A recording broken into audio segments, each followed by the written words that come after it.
Vin. I'm Sori. That's Booby. And Culpy and Chip. Ghosties over there. On the other channel. Yeah. Somebody's like, I love you guys. What's that demonic thing in the background though? I love you guys. What's that? That's cute. And then he fell down here. One of our, get him up, how dare you? Well, he fell because your giant chair. Who dare you? Cute. And then one of our villagers was like, that is only the cutest plushie of all time. I know. Oh. Did you see it? No, I didn't. Yeah. He is. He moves all around. There's we know that little paper. We know that. I was keeping it over here. If you want a plushie, email us. We'll get it to you. Or put something in the comment section, and we'll show you how to get one. If you do it in the comment section, there's going to be hundreds of comments, so it's highly unlikely that we'll miss it. If you're serious about getting one, okay, then email us. Email us. @gmail.com. Email us because we know the people that did it. Okay, for timely topical political commentary, you can check us out at Middle America's Vin and Sori. We're doing the thingamajiggy. Honey, you've yet again unplugged our thing. Shame. Anyway. Where's the plug? You need to move that plug because this happens every day, babe. Yeah, or you could just pay attention to what you're doing because there's no other plug to use. One of these days, somebody will stand up for me. Black man in distress. We went to the bread store, and I was carrying out the box. He was carrying the drinks, and the bread, it was just a box of bread. It was very light. But I acted like it was very, very heavy, and there was 3 white men out there. And so I said to Vinny, I was like, oh, there's the 3 white men. Let me pretend I'm really oppressed here. Ooh, carrying it. That's good. A white woman in distress. Well, the good news is I didn't get shot and killed. So, that's great. All right, what are we doing? Okay, this is Hexen. I guess that's how you say it. Which group State is of this? Urgency. Which alliance? Oh, this is from the Extreme Underground. It's State of Insurgency, babe. It's not State of Urgency. It's State of Insurgency. Okay, I can't... Whatever. It doesn't matter. Well, I mean, it matters, but... I'm saying it doesn't... I was gonna... Forget about it. All right, let's just go. Okay. State of Insurgency, Hexen. I have to put these the You're an correct way. amazing homeschool commercial. And you're an awesome husband. Thank you. Go.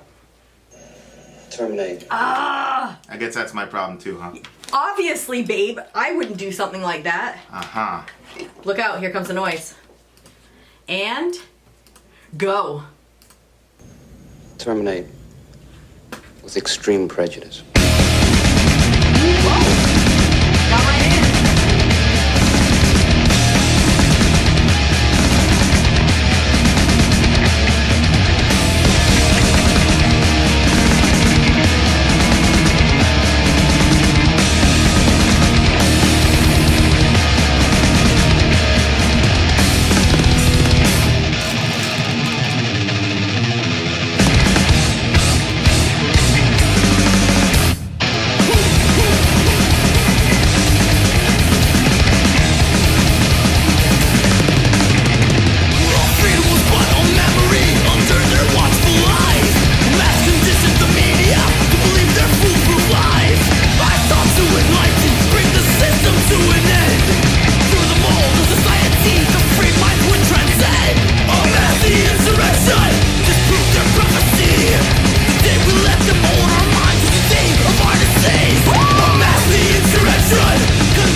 This is the last song on this record. Yeah. Well, And it's a perfect well, that's the thing. It's ending like song that makes you want more. I bet you this is a concept record because the name of the record is State of Insurgency. Oh yeah. Mm-hmm.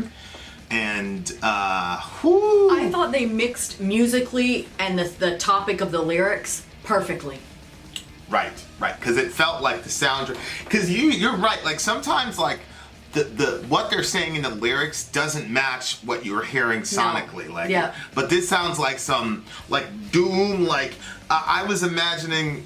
You won't get this reference, but in Street Fighter 2, there's this bad guy named M. Bison. Okay. And he's like the last boss. Yep. And you're able, in some of the later editions of the game, you actually get to play as him. Mm-hmm. Before, he was a restricted character, and then later on, they opened it up. Mm-hmm. And then he ran this, like, secret society called Shadulu or something like that. Okay. And I think they were trying to, like, have a play on words for shadow law, because he was basically running a shadow government, basically. Oh, okay. And so when you beat the game as M. Bison, he it's like the globe was in his hands and he was like, raw, I will take over the world. So that's what I was seeing at the end of I was trying to find the image somewhere. If I can find it, that'd be great. But we usually talk about putting images in our video and then we'll say, oh, look, you're seeing it now. And like 8 times out of 10, they're not there. Oh my gosh, I need to figure out a way to make that not happen. Well, yeah, like, and there was one guy that was like, you guys really don't care about your videos, do you? Oh my gosh, we do. It's just that, like, all of a sudden I'll hear the baby crying, so I'm like hurrying up to edit this to go in there and feed my baby. There is a picture. Will anyone defeat this evil? And there's Bison, looking all evil. Well, inshallah, you're seeing it right now. Yeah, inshallah, you see it. But if not, Google it. People always tell you that. Google it! That's what happens when people get into well, Google it. Just take my word for it. Do your own research, man. Take my word for it. Anyway, but yeah, I mean, this song is about the elites and secret societies and how they're basically, you've got like 1% of 1% of 1% of the Earth's populace that is basically running the planet. And, back in the day, that used to be, wild-eyed conspiracy theory, but can anybody really say that that's wrong? Mm-hmm. Between the pharmaceutical companies and, there's a very, very, if you look at the population, right, there's 8 billion people on the planet. Between the pharmaceutical companies and the prison industrial complex and the United States of America having, warships and submarines by pretty much every continent on the planet. You guys should watch some of the Empire stuff from Abby Johnson. It's really, really good. It shows you how America, like, we've got American Samoa, we've got U.S. Virgin Islands, like, they're there. They're our territories. It's like, we're running the planet, and in America, there's only about, 1% of us who are actually running America. And America is running the world. It's insane. So, like, before, it's like I said in the other channel on Middle America when, I'm usually kind of hesitant on the conspiracy theory stuff. Yes, you are. And that I'm like, that sounds believable. That sounds believable. Right. Wait. Right. And like, for me, like, I am very, when I was looking at the Epstein stuff, like, I'm looking at Occam's razor kind of like explanation. The simplest explanation is probably the most, the more exotic the explanation, then the less likely it is to be true. That's basically the idea behind Occam's razor. But, I mean, when you say the pharmaceutical company, what are you insinuating by that? I think I don't understand what you mean. Well, the pharmaceutical companies, one of the reasons that health insurance is so crazy and why we've got people that are not covered and why people are rationing insulin is because the pharmaceutical companies set these ridiculous prices and then they then in turn have this quid pro quo with the insurance companies so that basically both of them can get rich off of people's illness. You know what I mean? On top of the fact that these pharmaceutical companies are getting government grants to do the research. So we're paying them to do this research to help us. And then once they figure it out, they have these ridiculous prices that you can't afford, and then in comes the insurance company to rescue you. Right. And so it's this big cyclical... But you're paying the insurance company a lot of money oftentimes. Right. And, well, yeah, of course. Of course. And then... And we pay insurance, for our kids and stuff, and how often do the kids actually need to go to the hospital? Well, we're paying every single month on that insurance, but... Well, yeah, but what happens is it's a giant gamble. And I know. They're basically daring you to say, okay, don't... Yep. Yeah, and then when you get sick, it's going to be $9,000 a pill. Do you really want to take that risk? And then you're basically handcuffed into doing what they tell you to do. I was watching the kids at the jiu-jitsu lesson, and I was like, and it's a good thing we have health insurance for them. Well, so Doc, right? Yeah, I mean, if a kid is being a kid, he's going to end up with a broken arm or something. Something's going to get broken. I mean, we got... my little brother, he broke all 10 of his fingers. Ew! We were, all 8 of them. He was... Oh, that's absolutely disgusting. He was rollerblading, and we used to have these speed bumps in our apartment complex, and then they had just retarred the place, so it was completely smooth. Yeah. And he wasn't used to it being that smooth, so he was going 10, 15 miles faster than Your before. baby brother? My baby brother. Oh my gosh. He jumped on the speed bump, got really good air, and then came down like this. Ew. All fingers broken. Both hands. How long did that take before he was out of... It was a disaster because he used to suck his fingers and things like that, and that ended that situation. He wouldn't suck his fingers anymore, but it was terrible. I'd never heard... How old was he? He was 7, 8. He got some air, and that was it, But anyway, oh my God, poor kid. This song isn't about the pharmaceutical companies. This song is about Yeah. There are different forms of globalization. Globalization is generally used as a pejorative term. But it depends on who's saying it. There's some people that are like, look, we're all a global community and we're all going to work together, and it's best if we look at each other as a global community, because what everybody's trying to do since World War II is avoid another world war. And so that's originally where the idea of globalism came from. And then you've got some people on the far right, no disrespect, but you've got some people on the far right where globalization is just a complete... it's a pejorative, evil term, and it's almost like a tool of the Antichrist. Because in a lot of Christian theologies, if you have the person who's trying to advocate for world peace is the bad guy, which is very weird. But that's true, though. It's so weird. Yeah, it's the Antichrist. Right, Wants, forget about the peace on earth, goodwill towards men stuff that happened at the birth of Christ. But the point is like what's happening here is that you've got a small group of people, an elite secret society. He explicitly talks about the Illuminati, who've been around for hundreds of years, and they're trying to, and you see this all-seeing eye on the dollar bill and things of that nature, and then you got the big obelisk, which is the Washington Monument, which is just a giant obelisk, So, there is definitely, and I forgot what train station it was. There's a train station, I think it's... It's so funny because you focused on the Illuminati side of this song, and I focused on the insurrection side of the song. Right. I was like, yes, yes! Well, the insurrection is against the Illuminati. Yes, I know, but you're doing all the talking on the Illuminati side of it. Yeah. But I was like, yes, fight, take it over, like all that different stuff, like the energy that went into it, I really, really liked. Yeah, so Denver International Airport is famous for, there's a lot of imagery, like a lot of Illuminati imagery in the Denver International Airport. And it's like one of the I mean, look at this, like, it's crazy. And again, it's rumored to have, be an Illuminati stronghold, blah, blah, blah, blah, You blah. might be seeing the picture that Vin just said, look at this. Yeah, so, there it is, Denver International Airport. There's the Masonic thing, March 19. I mean, it's full of Masonic imagery, and people are like, why is there all this Masonic imagery in the Denver International Airport? So there's definitely fodder out there to where you go, I don't know. Yeah. You know what I mean? So there you go. I don't know to what degree like, this stuff is real, like to what degree these people have global control. I think 200 years ago, it would have been a silly idea. But now because of technology... I was going to say, yeah. Now because of technology, a small group of people can essentially control the world.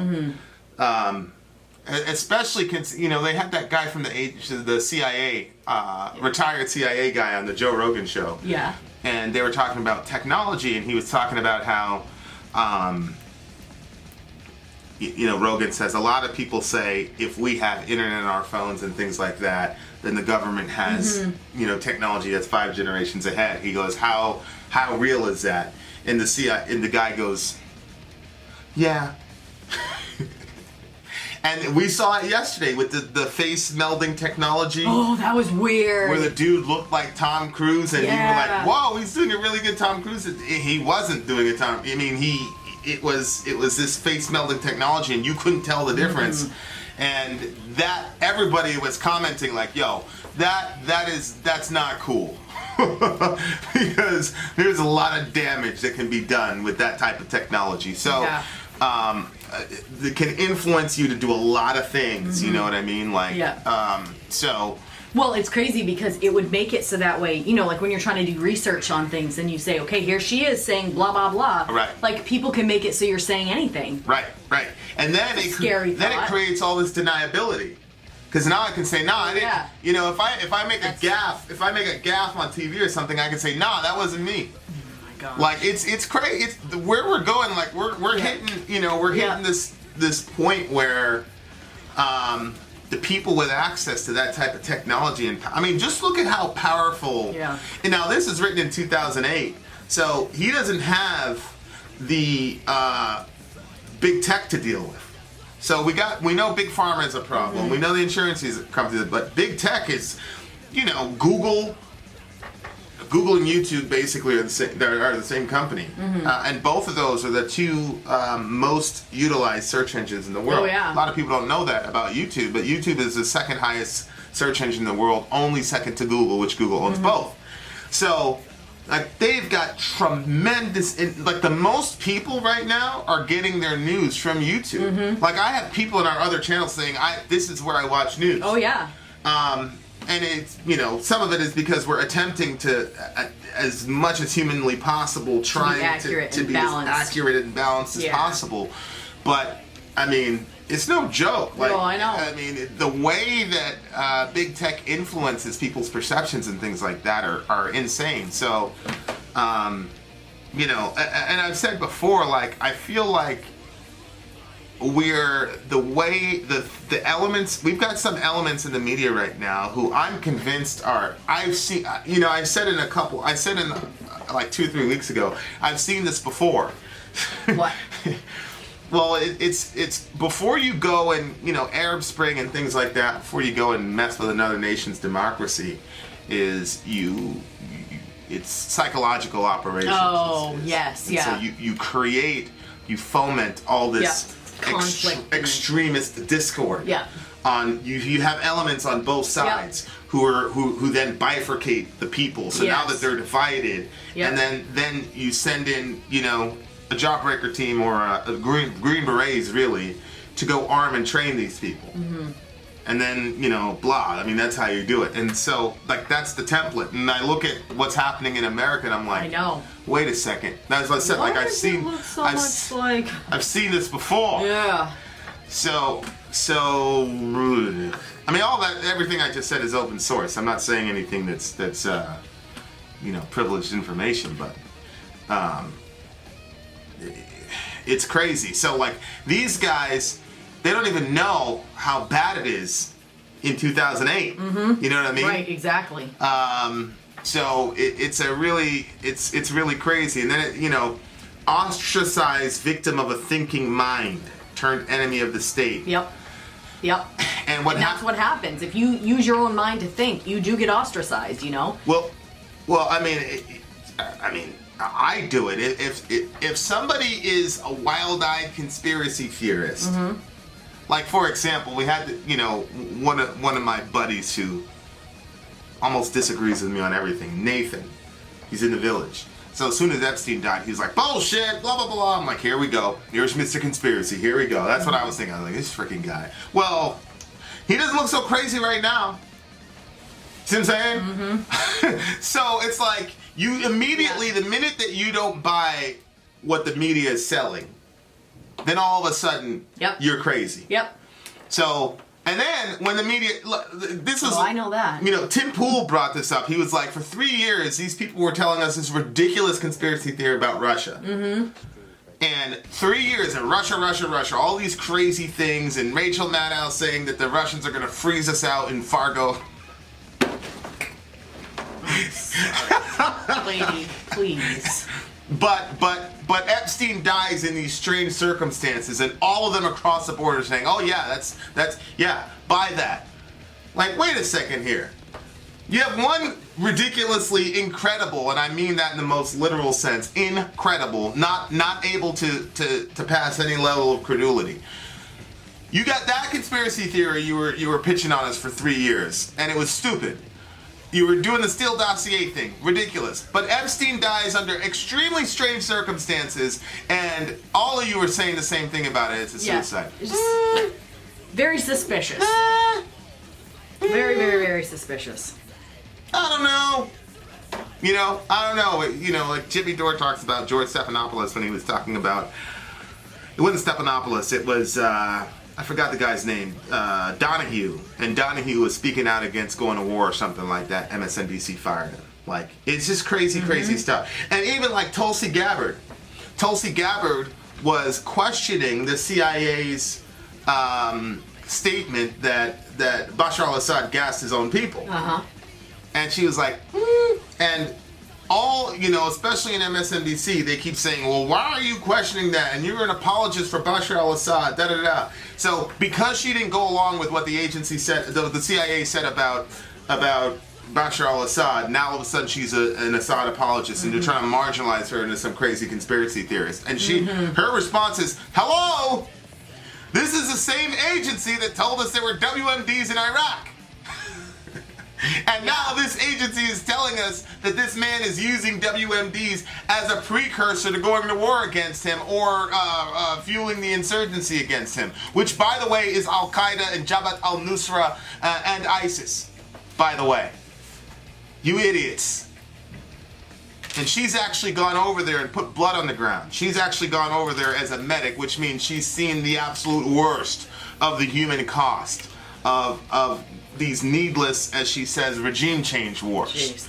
And these idiots who've never rucked a centimeter in their life, these idiots who've never actually held anybody as their lifeblood is oozing from their body, talking about, tell my wife and kids I love them, who's never had to lie to a person and tell them they're gonna be okay when everybody in the platoon knows it's bullshit and he's gonna die in 4 minutes.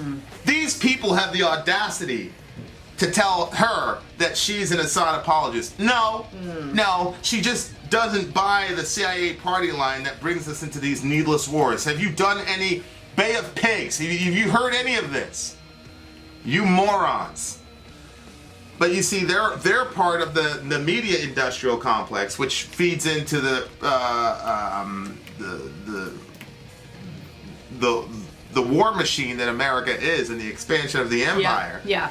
And so they're going along with the party line. So in comes Tulsi Gabbard, and now they want to act like she's some crazy conspiracy theorist, or that she's backing up Bashar al-Assad. So you get marginalized. Yep. It's like the CIA is sort of like this, flawless, sort of infallible group of people who, once they speak ex cathedra, we just have to listen to what they say. Yep. Now, look, I don't think that we need to be doing that. I'll just say that. Good Lord. Look, these organizations are run by... Here's what I will say about these alphabet groups. I know for a fact that these are people, many of whom who love their country, but here's what happens. They are of the belief that America should be a benign monarchy over the entire planet. I mean, you heard this in the Joe Rogan interview, where the guy basically said, he was talking about the Chinese, and he said, the world is a better place if America's ruling. And this is a former agency guy. Yeah. So I'm not. If I say I believe in conspiracy theories, whatever, I'm not saying that there's a group of people who are like, let's destroy the planet. I don't think so. What I think is what has happened normally throughout human history, which is when you have a nation that is disproportionately powerful over and against other nations, they're gonna. It's just human nature. Exactly. They're going to default to trying to ruling the world, and most of the time, they're going to have the assumption that their version of the world is the best possible version of the world. You saw this with Alexander the Great, with Hellenization. You saw this with the Roman Empire, and now you saw it with the British Empire. You see it on small scale too. Like if you just look at how a household is run. You know, generally the wife thinks she's right in how something's going to go, and the husband thinks he's right. So then there's a communication thing that has to take place. The kids, they also think that they are the ones that are going to be able to say what's the best way to do something. Everybody always thinks they have the best way. So if we don't learn to compromise with each other and see the value in the person next to us, then yeah, of course we're going to have that nationalistic mindset. The problem is that there are elements in our country, in these various alphabet agencies, that most people don't even know. All they know about is CIA, FBI, and maybe NSA. There is whole slews of alphabet groups that they're open source as far as, like, they're not secret. You can get to them if you want to, but you can know that they exist, but everything that they do is completely... So, look, what I'm saying is, in your analogy about the household, there are certain elements who believe that America are the parents and the rest of the world are their children. Mm-hmm. Yeah.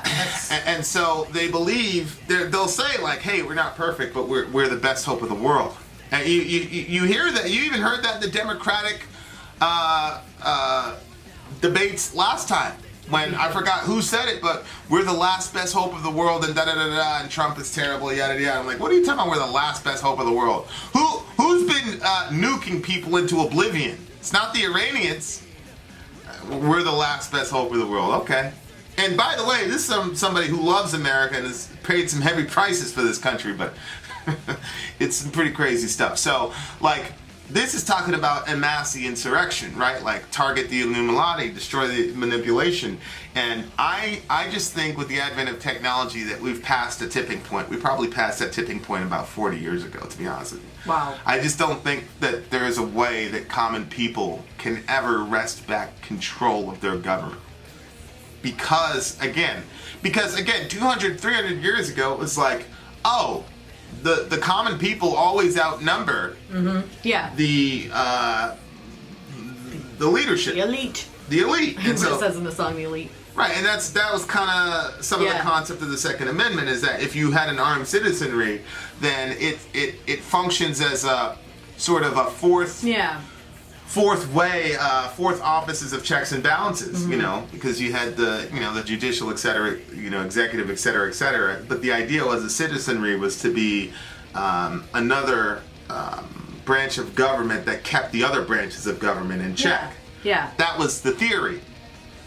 Well, the minute that we started amassing F-16s and drone technology and ICBMs and radar technology and all these different the arsenal of the U.S. military. Yeah, I was having a conversation with somebody from Australia. Yeah. And he said, if this group and this group came after you guys, you'd be in trouble. No, we wouldn't. We wouldn't. The arsenal that the U.S. military has is ridiculous. And the ability for us to defend ourselves against... People were talking about this, like the Star Wars missile defense system after 9/11. Believe me, if you really dig down into America's military arsenal, you'll see that... So my point is, it's impossible now for the citizenry to go back and take their country back. It's impossible. We've had a couple dry runs of this. We had Ruby Ridge. We had the Branch Davidian compound with David Koresh. Like, especially the Branch Davidian compound situation was Yeah, a message. That was a message. Yes, it was. And look, you can say what you want about it, but there was no reason for those people to be killed on camera like that. And you would figure it'd be counterintuitive. Why would the United States government, Janet Reno and the Clintons and them, why in the world would you allow the media there? I know. There's been many times when the government has shut out the media from looking at stuff. Why in the world did they light those people up on camera for all of us to see? Well, it's because it was sending a message. Don't screw with us. We're not playing with you. You can have your little grenades and all this stuff. You know, Mr. Koresh had grenades and all this, and he was ready to fight. And they killed 3 ATF officers. You're right. And Yep.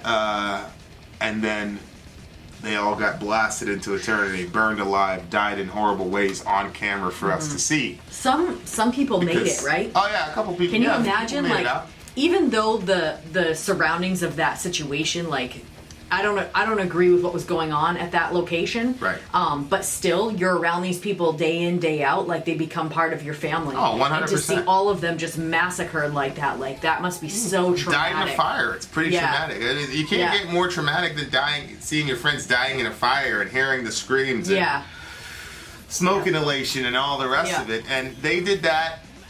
They did that. It's. I know without a doubt that was done to send this particular message. That you can have all the guns you want. Yeah. You can have RPGs and all the rest of it. But if you screw with us, we're going to send in Delta operators. We're going to violate Posse Comitatus. And we're going to kill you in the worst way possible on TV, and nobody's going to do anything about it because we're the U.S. government. So you got all these Second Amendment people thinking that if they get their M4s and the rest of it, that they're going to be able to mount some sort of resistance to the U.S. military. No, you won't. You will not. So, you know, I think the only way to really fight back at this point against the elites is that they're still pretending that we have some sort of democratic system of government. And so if you get a guy like Bernie Sanders or Tulsi, for example, you vote those guys in and you support them, or women in, and you support them the best you possibly can. And, you know, but you saw what happened to Bernie last election. And then now you're seeing what's happening to Tulsi. I don't even know if Tulsi's going to even be able to make it the next debate stage.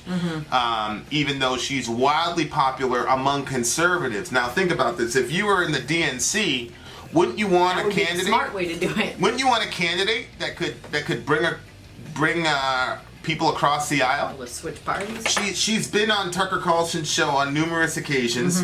A lot of right wingers love her, and wouldn't you think that would be the But who are the DNC pushing? Call Joe at 33030. And the Russia hack wouldn't have happened under our watch. It did happen under your watch, Biden, you idiots. But that's who the DNC is propping up and pushing up. Is Biden and Kamala. We're going to throw people in prison and extend their sentences so that we can have more free labor, and we're going to go and withhold information that kept the guy on death row and almost got him killed, Harris. Those are the two people that they're pushing. But, you know, last term they snowballed Bernie, and this term they're doing it to Kamala. I mean, I'm sorry, to Tulsi. I mean, here we go. And these are the Democrats. Yep. The Democrats are doing this.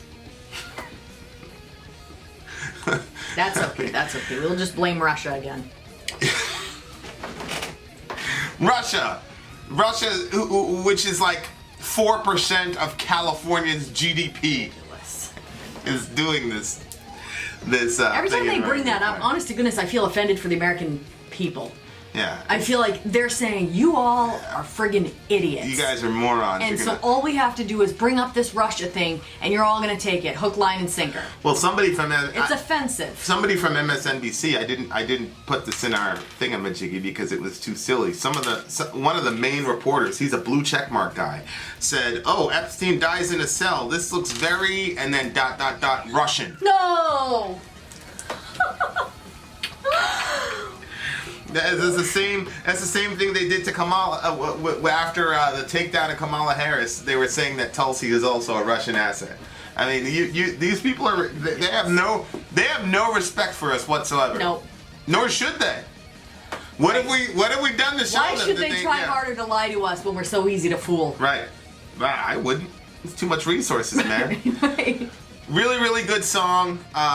This is around 2008, so I think around 2008 it became absolutely freaking clear that there were no WMDs in Iraq, and the whole thing was a lie. And we went over there and killed a bunch of innocent Iraqi people for no freaking reason. We destabilized the region. We created a power vacuum that we're still dealing with right now with ISIS and Jabhat al-Nusra and Sadr City and all those people. I mean, it's just a giant cluster. Welcome to the world. Okay, what do you give the song? Oh, it was a 10 for me, actually. 10 for me. Very important. Oh, 10 for you as well. It's a 10.